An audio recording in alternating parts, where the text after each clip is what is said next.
Welcome back, everybody, to Constructive Uncoupling, the podcast dedicated to amicable divorces.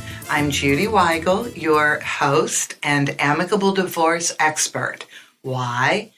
Because that's all I do, amicable divorces. Today, we're doing part 4 from a book called The Good Karma Divorce. It's written by a former family law judge, Michelle Lawrence. She was a judge in Illinois, but she was a judge that had a different vision. After many years looking at very litigious divorces, she wrote this book, The Good Karma Divorce, and it's available on Amazon. And what she wants to do is show people a better way than litigating. So today's episode is about forgiveness. And Michelle calls forgiveness the weapon of mass construction. Here we go. Forgiveness is difficult enough with friends or acquaintances, but it's extraordinarily so with a spouse during a divorce. You may have a Rolodex of examples of how your spouse caused you pain, and the odds are you believe it's your mate who is at fault and bears most of the responsibility for what you and your family are enduring. Forgiveness is easier when you believe someone has a good agenda for you, but when you're going through a divorce, you doubt that your spouse really does. As a matter of fact, you're in a protective stance.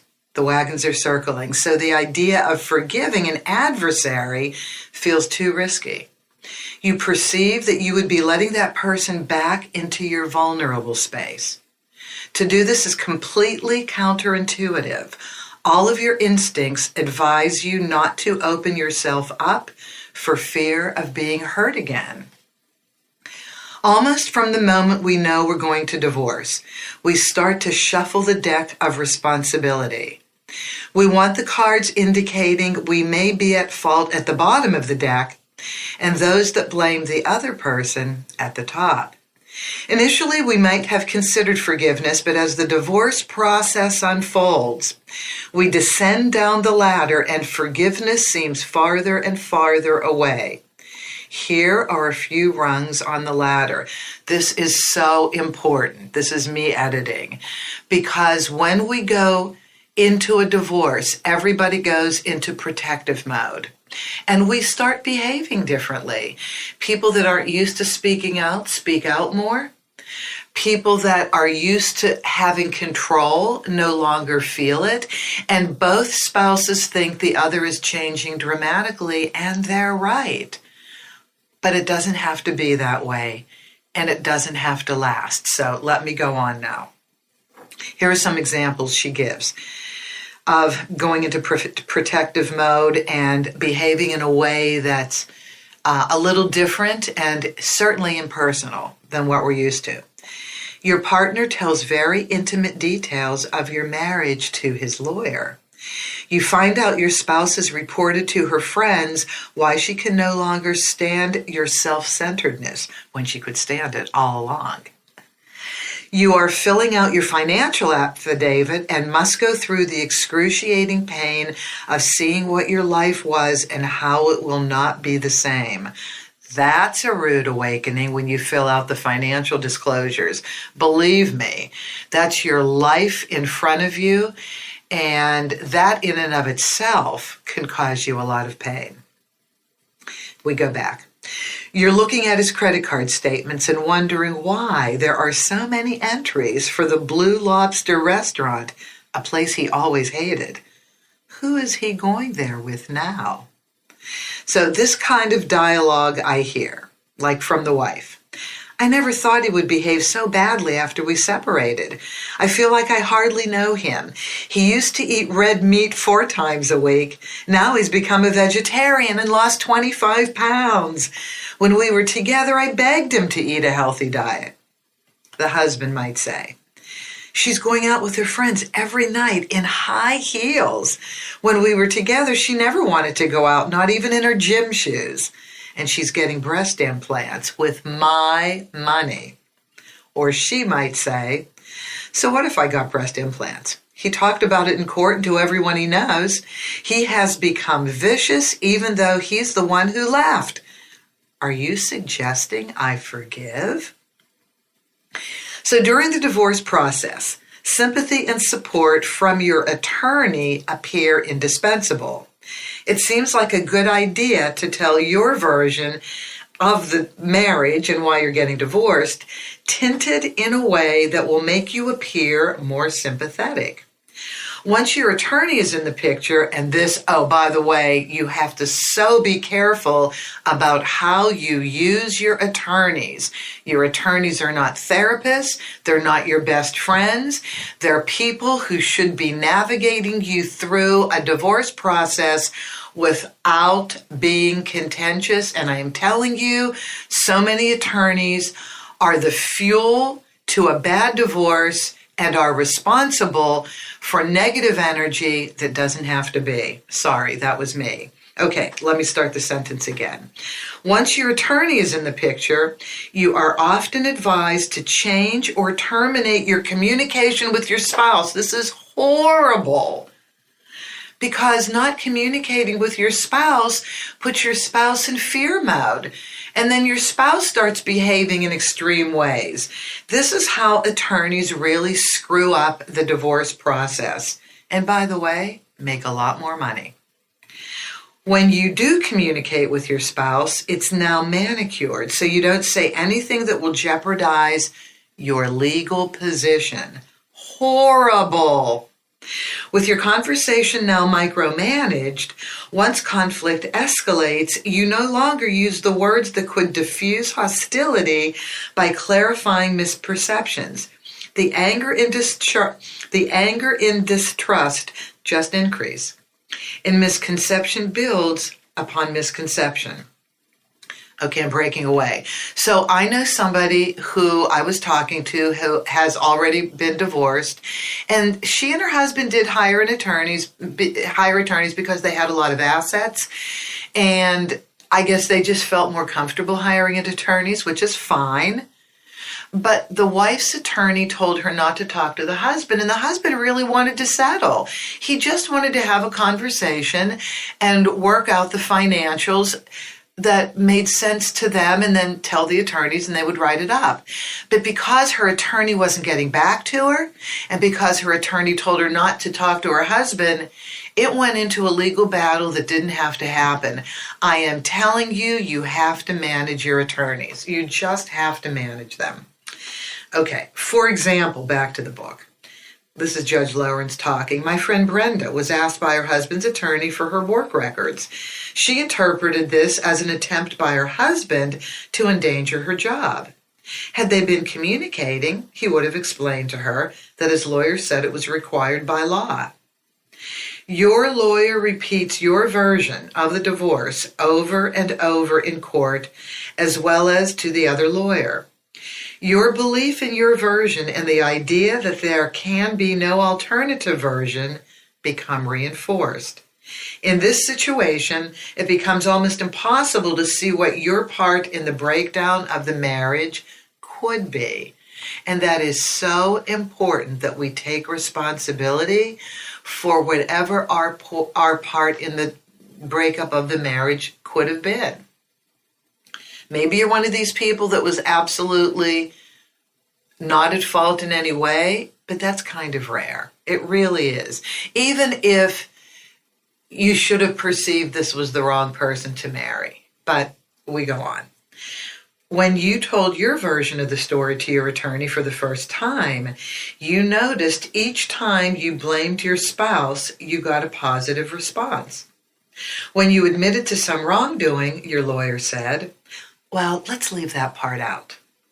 Eventually, you do start leaving your part out, even to yourself.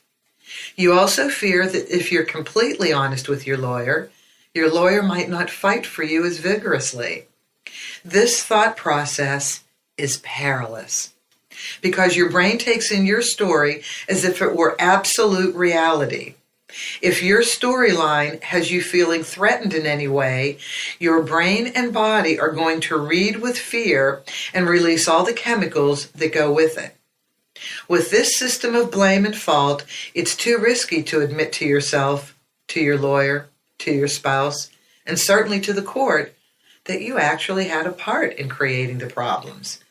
No matter what the law on fault or no fault is in your state, many people are moored like a houseboat to a dock to the concept of punishing the guilty party.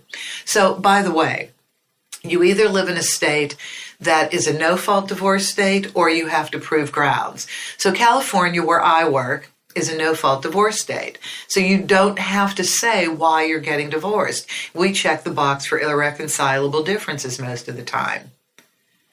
But the reason for the divorce is always the backdrop to how the process moves forward. And certainly in mediation, and I'm a mediator in Los Angeles, certainly in mediation, the reason for the divorce is the backdrop to what I see unfolding in front of me through the communication and behavior of both spouses when they start to negotiate the settlement. We'll go on. So here are some reasons your spouse may have hurt you, just to put this in perspective.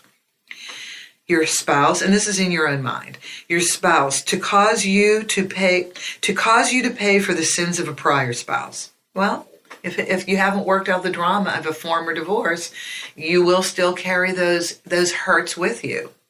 Because of a romantic involvement with another before the divorce was over, that's how your spouse could have hurt you. Out of his or her own pain or fear, because of a lack of strength to do the right thing or control the actions of their family or an attorney, because of their character, which makes it easy to be oblivious to your pain. Now, I want to break away here. I did a podcast, which is already on my site, about divorcing or co-parenting with a narcissist. It's really hard divorcing a narcissist.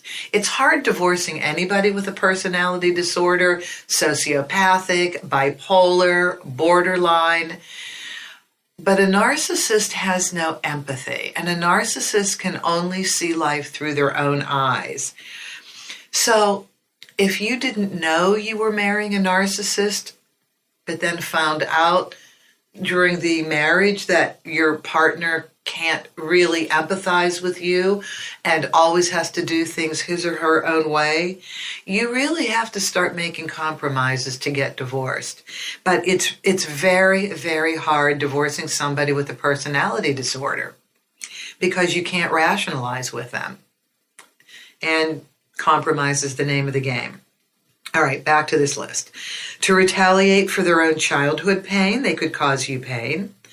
As retribution for a perceived injury by you, out of a need to get negative attention when positive attention is no longer forthcoming. It may be very satisfying to provoke you if you're no longer paying attention to them. If they can still hurt you, somehow they can still feel significant in your life. Oh my God, totally important. So we do negative reinforcement. And when we're not in a good space, we cause people pain, but at least it gets a reaction, and at least it ties you emotionally to the other person. So it's either negative reinforcement or positive reinforcement we get. And negative reinforcement is at least some reinforcement that connects us to our spouse. Michelle, imagine what their mental state must be to go to any lengths to seek attention from you. This person is completely dependent on getting out of pain by causing you pain and not really understanding it, by the way. And lastly, because of undue influence by a third party. Now Michelle goes into forgiveness benefits the forgiver. And this is so very important. So people say they forgive and they want to take the high road. Forget that road. That high road doesn't exist. That high road is made of ego, and ego gets you nowhere. What Michelle's going to start talking about now is forgiveness is the healing agent for you, the person providing forgiveness. And you've got to start by forgiving yourself that you're in this god-awful situation called divorce. And you've got to forgive the other person if you think it's all their fault. You really do, because you'll get eaten away with negative emotion and you will physically, mentally, spiritually crumble. All right, here we go back. With forgiveness, you're releasing yourself from holding on to these questions, the analyzing, the anger and resentment that keeps you crazy glued to the one who injured you. Forgiveness is not about or for the other party. That person may never know you're forgiving them. Forgiveness is for you. With forgiveness, you can go on with your life. You don't have to love the other person again. You're not reconciling, and you don't even have to like him or her again. You only have to like yourself enough to let it go. Let it be. Forgiveness means you have chosen to let it all go. You can now close the door with nothing lingering. Let's put this concept to a real test. We feel hostile and rejected when our mate is having a relationship with someone else. Okay, so this is the easiest example to use. Certainly, we believe this is one of those cases where resentment is justified and apology and forgiveness would not apply. We feel justified, and we're sure our mate must admit to wrongdoing and ask for our mercy, even if that were to occur. And no matter how much suffering you would want your mate to endure, it may never be enough. Our resentment, once firmly lodged, is not diminished, no matter how much the other person suffers. So let me just break away again and say, I've conducted mediations where where apologies are extended. And I watch the other person, so often women, not accept the apology, or if the apology, as if the apology wasn't given, will just start ranting about the ills and the hurt that the other person levied on them. And when they do this, they are lighting a match to their settlement. They really are. When people apologize, they need to apologize. People just don't apologize for no reason.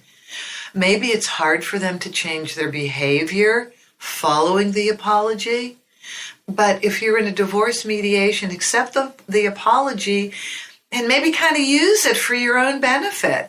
Okay, so if you're apologizing and you know you've done these things wrong, would you please compensate a little bit for it? You can ask for that in a mediation.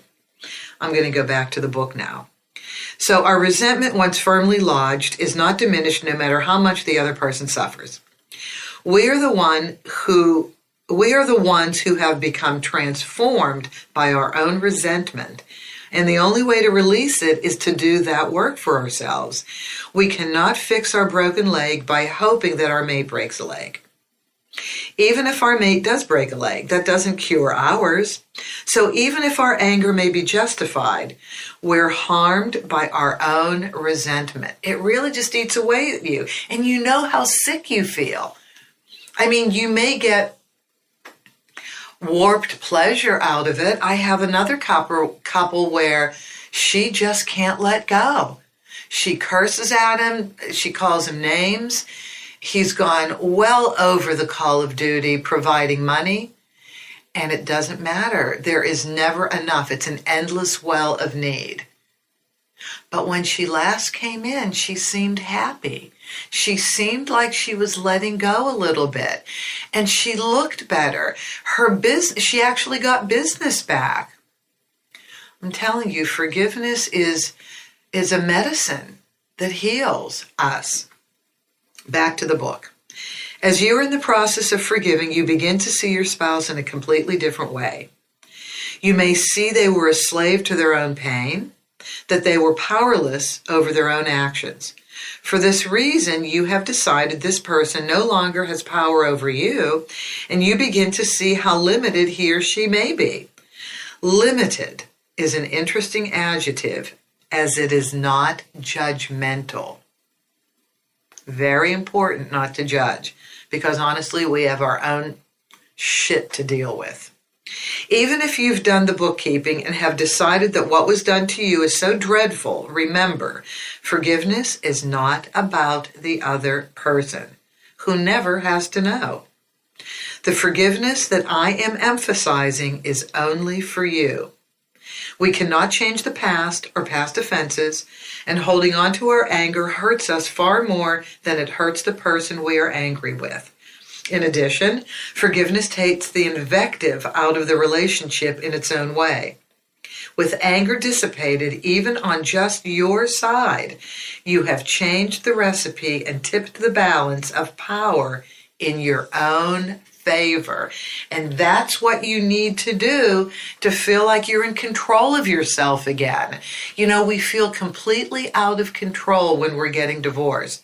And if you can just forgive, you will start getting control back, because forgiveness is an action and we control that action. So it's our first behavior of control. And if we can forgive, we can control other things about ourselves. When contemplating forgiveness, we need to look dispassionately at our heartache and see what part both parties have contributed. We're not required to discount what the other person has done or to legitimize his or her actions. Our goal is objective reporting. We must consider how much holding on to resentment costs emotionally and even physically. We start looking really bad. And in Los Angeles, we cannot afford to look bad. Holding on to resentment has been known to create ulcers and increase anxiety, blood pressure, and body pain. In the act of forgiveness, we can accept that what was done is done. We do not approve of it. We believe it was hurtful, perhaps intentional, but we've chosen to not let the pain remain in our heart or body. We can condemn the act while forgiving the person. I know this is counterintuitive, because the thing you want to do the least is what helps you the most and is the fastest exit out of the cycle of resentment and blame. That's forgiveness, of course. There are other exits out of this cycle you can disconnect or ignore, but none is as sustaining as forgiveness. With disconnecting or ignoring, you must take care to never see or think of the other person. With forgiveness, it's all been taken care of, whether or not you see or think of the person again. Okay, so here's a question people ask, and this is where Michelle's going in her next subchapter. Is forgiveness weakness? Well, His Holiness the Dalai Lama writes, when reason ends, anger begins. Therefore, anger is weakness. I'll say it again. When reason ends, anger begins. Therefore, anger is weakness. Forgiveness does not mean you should not protect yourself against unfairness, abuse, or injustice. You should just always take action against unfairness and protect yourself with dignity and calm as soon as you can claim them. There are many ways to protect yourself within and outside the court system, but those methods do not have to be laced with or propelled by resentment and anger. You can be forceful and strong without using anger for fuel. Many people believe that an avalanche of righteous indignation will sweep the judge's decision their way. This is usually not true. What it will do is make the judge run for intellectual cover. The most effective presentation in court is the strong, well-reasoned, and even impassioned one without the client breathing fire in the background. You know, this is so important because when I'm dealing with mediations and I get people saying, well, you know, if we can't really figure this out, we'll go to court and I'm sure the judge will see it my way. Well, what people don't understand is the judge gets tired of listening to people be angry. There really is a breaking point for everybody in the legal profession. You know, as much as we might enjoy helping people in our own ways, judges, attorneys, mediators, and this other space called legal document assistance. I'm a legal document assistant as well. It's a paralegal on steroids, and you can file for amicable divorces, meaning people can talk to one another in order to make settlement decisions. But you really get exhausted at a certain point by listening to the anger, the anger, the anger. And then it's so erroneous to think that a judge will emotionally bond to one person over the other or feel compassion. A judge has to rule within the law. And if everybody's watched Legally Blonde, when Elle Woods goes to Harvard, her first female instructor says, and this is a quote by Aristotle, the law is reason free of passion. So a judge has these options in how they rule. They're called benchmarks, at least they are in California. And so you can only rule certain ways. You don't have unlimited ways you can rule. So when you go to a judge, you have to bottom line it. Don't tell the whole story. Just tell the facts and present it in such a way that a judge will want to listen to you. That's really the name of the game if you're representing yourself. If you have an attorney, okay, well, that's a different story. You got to rein your attorney in a little bit too, but we'll get back to that. So now we're going to go on to victimhood. Sorry. Being a victim is what prevents us from forgiving, because when you're a victim, you want people to sympathize with you and feel sorry for you. So Michelle deals with being a victim now. With forgiveness for ourselves and the one we believe has hurt us, we release ourselves from our status as a victim. Seeing yourself as a victim means they did something to me. I couldn't stop them. I have no power over them. That soon becomes confused with, I have no power.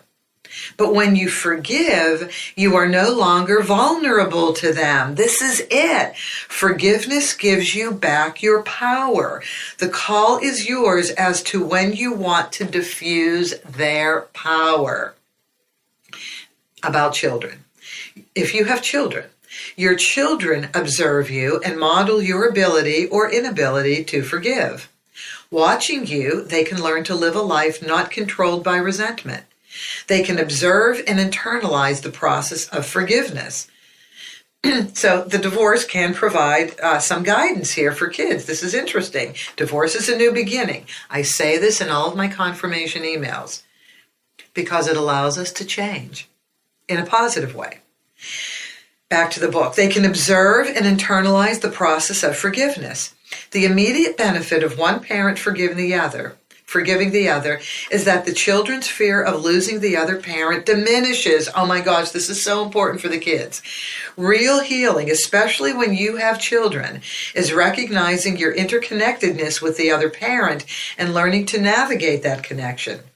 By the time you're in the middle of your separation or divorce, you usually have a firm storyline about what you believe happened in your relationship.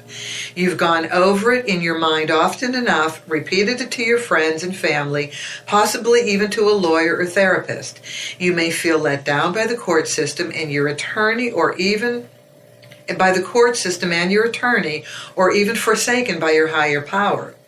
You have started to define yourself as the repository of injury and injustice. In fact, a lot of bad things have happened to you, and you may be justified in feeling victimized. After all, remember that the average length of time for a divorce is about 2 years. 2 years of sustained pain can lurk devilishly to fuse victim to your new identity. When contemplating forgiveness, we need to look dispassionately at our heartache and see what part both parties have contributed. We are not required to discount what the other person has done to legitimize his or her actions. Our goal is objective reporting. Remember this.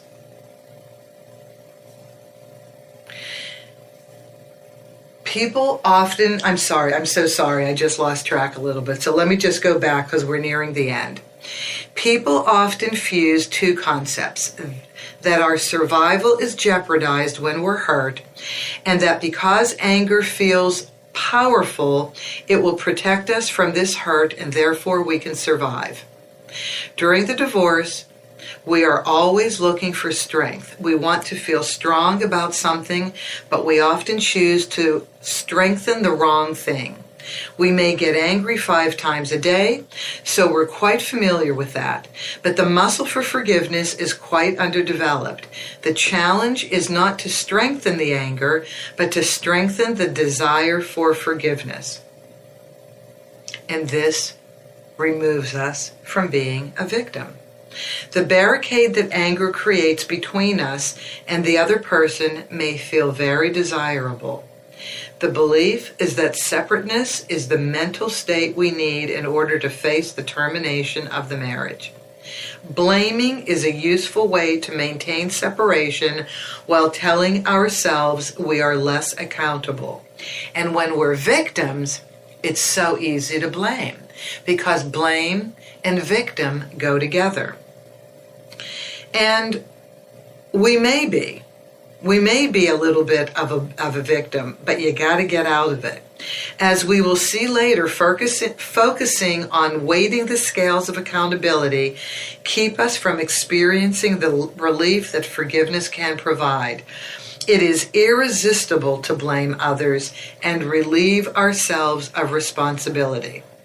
I am sure that when I bump myself on the table, it's the table's fault. It seems to be the easiest way to tolerate life and certainly the injustices delivered by our mate. Blame is for all of us a default position. Taking responsibility is harder because it requires time and effort and self-investigation. And it requires that we not be a victim. Simply put, blame is easier, but ultimately makes us feel worse because it's the voice of anger, and we dealt with anger in a previous podcast.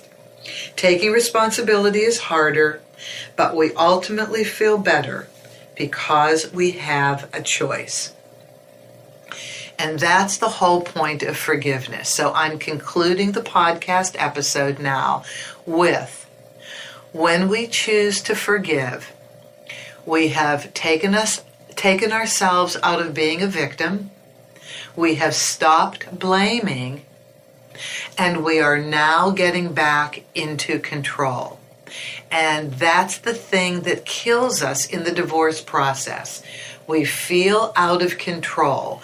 We don't know what tomorrow is going to bring. We have all these other strangers in our lives. We have the judge, we have the lawyer, we have the mediator, and then our friends and family weigh in and want to help guide us. When in fact, we are the only ones that are in control of our lives. We knew what our marriage was. Nobody else really did. And we are the ones that have to choose how we want to behave going forward. And choosing forgiveness is your get out of jail free card. Thank you so very much for joining me on this podcast, Constructive Uncoupling. This is Judy Weigel, your amicable divorce expert, a mediator and legal document assistant in Los Angeles, California. My business is Divorce Resource Incorporated. You can call me or you can look at my website, divorceresourceinc.com, or email me, judy@divorceresourceinc.com. Thank you very much, and I look forward to our next episode.